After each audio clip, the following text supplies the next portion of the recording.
नमस्कार दोस्तों, ई ज्ञान में आपका स्वागत है। आज अपन जानेंगे डॉक्टर बनने का क्या प्रोसेस होता है, पूरी जानकारी लेंगे इस वीडियो के अंदर। तो देखिए, इस वीडियो में अपन किस किस बातों पर डिस्कस करेंगे। एक डॉक्टर बनने के लिए जो इंपॉर्टेंट बिंदु हैं उसके ऊपर अपन बात करें तो सबसे पहले एक डॉक्टर बनने के लिए क्या क्वालिफिकेशन होना चाहिए, यानी उसके लिए क्वालिफिकेशन क्या होना चाहिए, कितना आपका स्टडी किया होना चाहिए। दूसरा, इंट्रेंस जो टेस्ट होता है नीट, इस नीट के बारे में अपन पूरी डिटेल से बात करेंगे। किस तरह का एग्जाम होता है, ठीक है, क्या एग्जाम होता है, कौन कौन से स्टूडेंट इसमें भाग ले सकते हैं, इसका क्या सिलेबस होता है, सारी चीजें अपन डिस्कस करेंगे इसके अंदर। उसके बाद में अपन जानेंगे डॉक्टर बनने के लिए कौन सा कोर्स करना पड़ता है, उस कोर्स के बारे में कितने समय का होता है, उसकी भी जानकारी लेंगे इस वीडियो के अंदर।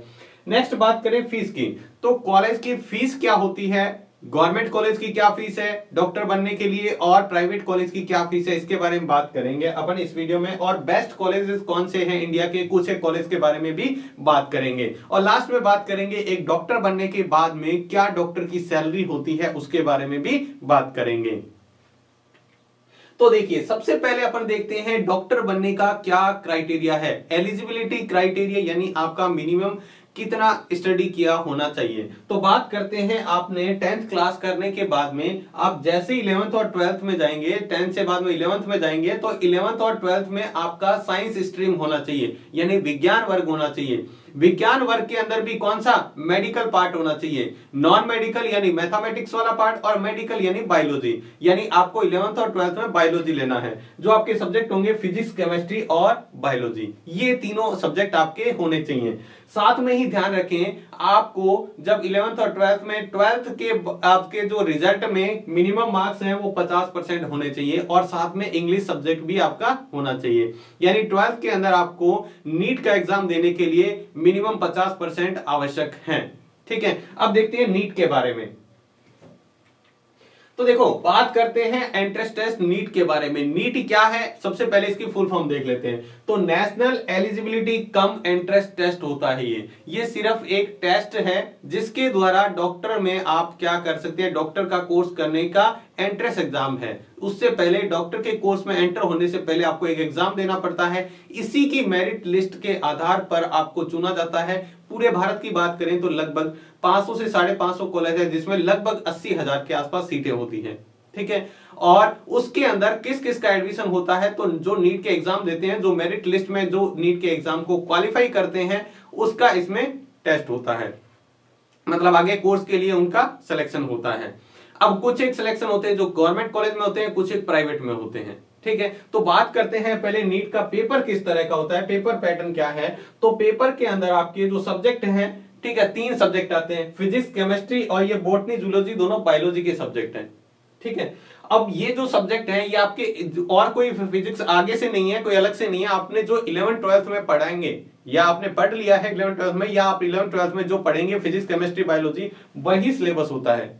लेकिन आप फिर भी जानना चाहते हैं कि नीट के अंदर सिलेबस क्या है इसका, तो आप डिस्क्रिप्शन में दिए गए लिंक के ऊपर जाकर नीट का सिलेबस डाउनलोड कर सकते हैं। जो पिछला एग्जाम नीट का हुआ था उसके अंदर ये सिलेबस रखा गया था। हो सकता है नीट के आगे आने वाले एग्जाम में सिलेबस में थोड़ा बहुत फेरबदल किया जा सकता है। तो देखिए, इसके अंदर फिजिक्स के अंदर आपके 45 क्वेश्चन आते हैं जो 180 नंबर के, यानी हर एक क्वेश्चन आपका सही क्वेश्चन 4 नंबर का होता है। ठीक है, ऐसी बात करें केमिस्ट्री के अंदर भी 45 क्वेश्चन होते हैं जो भी 180 मार्क्स के होते हैं। उसके बाद में बायोलॉजी के 2 पार्ट होते हैं, एक होता है बॉटनी का, एक होता है जूलॉजी का। यानी बायोलॉजी के 45 प्लस 45 190 क्वेश्चन आते हैं, और 90 क्वेश्चन 180 और 180 कितना हो गया 360, यानी 360 नंबर की बायोलॉजी आती है सिर्फ, जिसके अंदर 90 क्वेश्चन होते हैं। टोटल जो क्वेश्चन आते हैं, पर्सन आते हैं पेपर के अंदर, नीट का जो पेपर होता है उसके अंदर 180 पर्सन होते हैं, और जो नंबर होते हैं 720 नंबर के। अब इस पेपर के बारे में और जानकारी लें तो देखिए, आगे एग्जाम पैटर्न जो है वो क्या होता है, ऑब्जेक्टिव टाइप होता है। एग्जाम पैटर्न क्या होता है, ऑब्जेक्टिव टाइप। ऑब्जेक्टिव टाइप का मतलब क्या होता है, मल्टीपल चॉइस क्वेश्चन होते हैं। इसके क्वेश्चन के 4 ऑप्शन दिए जाते हैं, उसमें से एक सही आपको करना होता है। एग्जाम की बात करें, एग्जाम ड्यूरेशन जो पेपर होता है वो 3 घंटे का होता है, यानी 180 पर्सन आपको 3 घंटे में करने होते हैं। और एज लिमिट की बात करें तो इसके लिए आपको नीट एग्जाम देने के लिए मिनिमम एज है 17 से लगाकर 25 साल की होनी चाहिए। जनरल कैटेगरी की बात कर रहे हैं यहाँ पे। और फॉर्म फीस जो है नीट की वो 1500 रुपए होती है। हाल फिलहाल जो भी रखी गई है 1500, आगे आने वाले में हो सकता है कम ज्यादा की जा सकती है, लेकिन अभी 1500 रुपए फॉर्म फीस है। ओबीसी की बात करें तो 1400 रुपए है और SC ST की बात करें तो 800 रुपए इसकी फीस है, फॉर्म फीस नीट की। आगे बात करें इसके अंदर फिर नीट का अगर आपका मान लो सिलेक्शन हो जाता है, मेरिट लिस्ट में आप आते हैं, तो फिर आप कौन कौन से कोर्स कर सकते हैं। सबसे ऊपर आता है MBBS, जो नॉर्मली अपन जिस डॉक्टर से जाके मिलते हैं वो होते हैं MBBS। अपन जिस डेंटिस्ट से मिलते हैं वो भी होता है देखो MBBS, bachelor of medicine and bachelor of surgery, ये होता है MBBS की फुल फॉर्म। उसके बाद में है BDS, यानी अपन जो डेंटिस्ट डॉक्टर जो दांतों का डॉक्टर होता है वो भी बन सकते हैं।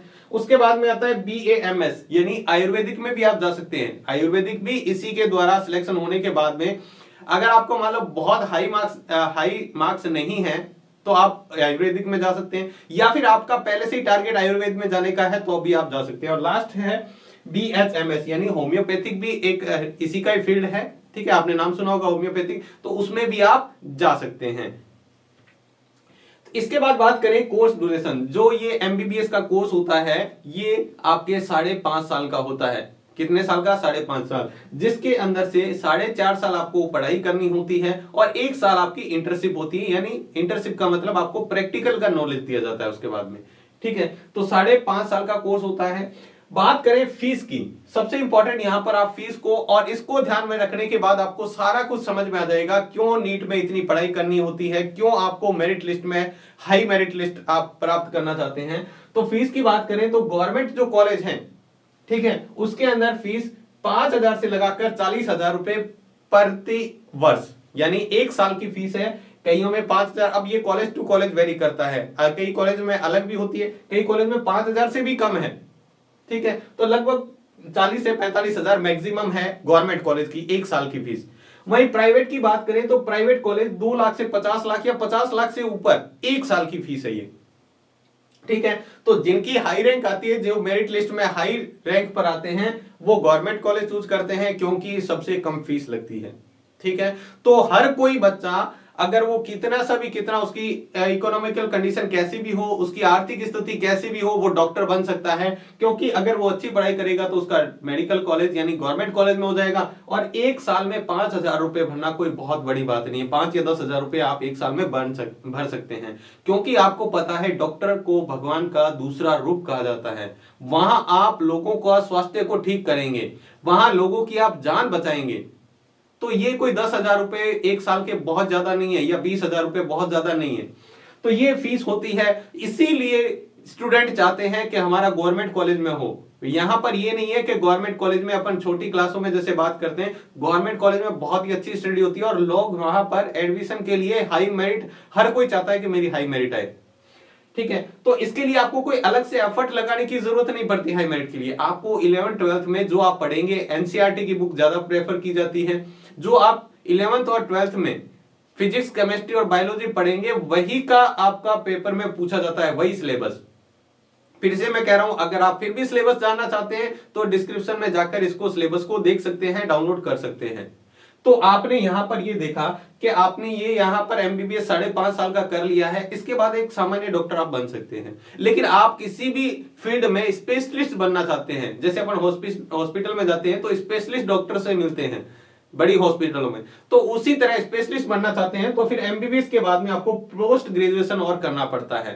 पोस्ट ग्रेजुएशन है जो 3 साल का होता है, ठीक है। इसमें आप MS या MD या फिर जो भी आपका फील्ड है उसमें आप कर सकते हैं 3 साल का कोर्स।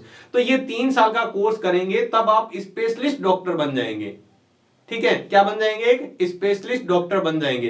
तो 5.5 साल यहां पर और 3 साल यहां पर, या अगर आप इस पूरे ड्यूरेशन को माने तो यानी लगभग 8.5-9 साल होता है, ठीक है। 9 साल के आसपास इसमें समय लगता है। आगे बात करें भारत के कुछ बेस्ट कॉलेजेस में, जो इसमें बेस्ट कॉलेजेस हैं जहां पर आपको एडमिशन लेने के लिए बहुत नीट के अंदर हाई मेरिट चाहिए। तो सबसे पहला है एम्स न्यू दिल्ली। अब एम्स खुद भी अपना एक एग्जाम अलग से करवाता है, वहां से भी आप एम्स में जा सकते हैं, लेकिन आप नीट के थ्रू जाना चाहते हैं तो फिर आपकी रैंक बहुत हाई होनी चाहिए। इसके बाद में arm force medical college Pune के अंदर है, वो भी काफी अच्छा कॉलेज है। Maulana Azad medical college new Delhi के अंदर, क्रिश्चियन मेडिकल कॉलेज वेलोर के अंदर और कस्तूरबा मेडिकल कॉलेज मणिपाल के अंदर। तो ये कॉलेज हैं बेस्ट कॉलेजेस, और भी बहुत सारे हैं, बहुत ही अच्छे कॉलेज हैं, ठीक है, वहां पर भी आप एडमिशन ले सकते हैं। तो ये कुछ हाई कॉलेज हैं, अगर आप इनमें जाने चाहते हैं, यहां से आप डॉक्टरी करना चाहते हैं, तो फिर आपको बहुत ही अच्छी तरह से नीट के अंदर हाई रैंक लानी पड़ेगी। जितनी आपकी हाई रैंकिंग होगी उतना ही आसान होता है इन कॉलेजों में एडमिशन लेना। बात करते हैं राजस्थान की, तो वैसे तो मैंने आपको जैसे बताया भारत के अंदर लगभग 80 से 85 हजार सीटें होती है प्रति साल, और जो कॉलेज है पूरे भारत के अंदर 500 से 550 मेडिकल कॉलेज है। अब बात करते हैं राजस्थान के अंदर, तो राजस्थान के अंदर बात करें तो गवर्नमेंट कॉलेज है 24 कॉलेज है गवर्नमेंट कॉलेज, और इसके अंदर जो सीटें हैं वो है 2900 सीटें हैं गवर्नमेंट कॉलेज की राजस्थान के अंदर, ठीक है। तो अगर आप राजस्थान से पेपर दे रहे हैं और अच्छी तरह से तैयारी करते हैं तो आप वहां पर अपने जो राजस्थान के अंदर ही आपको कॉलेज मिल जाएगा, और फिर वहां से भी आप डॉक्टरी यानी एमबीबीएस कर सकते हैं। अगर प्राइवेट कॉलेज की बात करें तो 15 कॉलेज हैं राजस्थान के अंदर अभी हाल फिलहाल में, और यहाँ की सीटें हैं 1300 सीटें। तो गवर्नमेंट कॉलेज प्राइवेट कॉलेज में 1300 सीटें हैं, और 1300 सीटें आपको पता है इसके लिए फीस कितनी देनी पड़ेगी, वो आप अच्छी तरह पीछे देख चुके हैं, 2 लाख से 50 लाख या 50 लाख से भी ऊपर इसकी 1 साल की फीस होती है। ये तो आपको 5.5 साल कोर्स करना है, मतलब 5 साल 5.5 साल का कोर्स है, तो इतना मतलब लगता है, तो ये आपको अच्छी तरह ध्यान में रखना है। तो ये था पूरा प्रोसेस, एक डॉक्टर आप किस तरह से बन सकते हैं। आपको पता है इस जो पेंडेमिक ईयर के अंदर डॉक्टर की क्या अहमियत है। वैसे तो पेंडेमिक ईयर की जरूरत ही नहीं है, आप हर किसी क्षेत्र में देख सकते हैं कि डॉक्टर की कितनी अहमियत है। एक डॉक्टर का आपको पता है, डॉक्टर को भगवान का दूसरा रूप माना जाता है, तो इसके लिए आपको मेहनत की बहुत ज्यादा जरूरत है। अब मेरी तरफ से आपको ये टिप्स है कि अगर एक डॉक्टर बनना चाहते हैं तो 3 चीजें आपको ध्यान रखनी है, मेहनत, लगन और पेशेंस। मेहनत आपको बहुत करनी पड़ेगी, क्योंकि अगर आप डॉक्टर बनना चाहते हैं तो डॉक्टर बनने का सपना अगर आपका है तो आपका सपना पूरा करने के लिए आपको मेहनत भी उसी अकॉर्डिंग करनी पड़ेगी। दूसरा है लगन, आपके अंदर एक लगन होनी चाहिए कि मुझे डॉक्टर बनना है, एक जुनून होना चाहिए, ठीक है। और उसके बाद तीसरा आता है पेशेंस यानी समय, यानी एक आप स्पेशलिस्ट डॉक्टर बनना चाहते हैं, लगभग आपका 9 से 10 साल का समय लगता है। तो 9 से 10 साल आपको एक डॉक्टरी की पढ़ाई करने का आपके अंदर इतना समय होना चाहिए, इतना पेशेंस होना चाहिए, आप इतना वेट कर सको, 10 साल तक मेहनत कर सको, तब आप एक डॉक्टर बन सकते हो। और ऐसी कोई बड़ी बात नहीं है डॉक्टर बनना, आपको बता दिया है डॉक्टर बनना कोई बहुत बड़ी बात नहीं है, लेकिन बहुत आसान भी नहीं है। अगर आपके अंदर जुनून और मेहनत करने और लगन है तो आप डॉक्टर जरूर बन सकते हैं, बस कुछ एक बातों का ध्यान रखना है। तो उम्मीद करते हैं आपको पूरा प्रोसेस समझ में आ गया होगा कि डॉक्टर कैसे बन सकते हैं। अगर फिर भी आपका कोई डाउट हो तो आप कमेंट बॉक्स में लिखकर पूछ सकते हैं। तो इस वीडियो में बस इतना ही, धन्यवाद।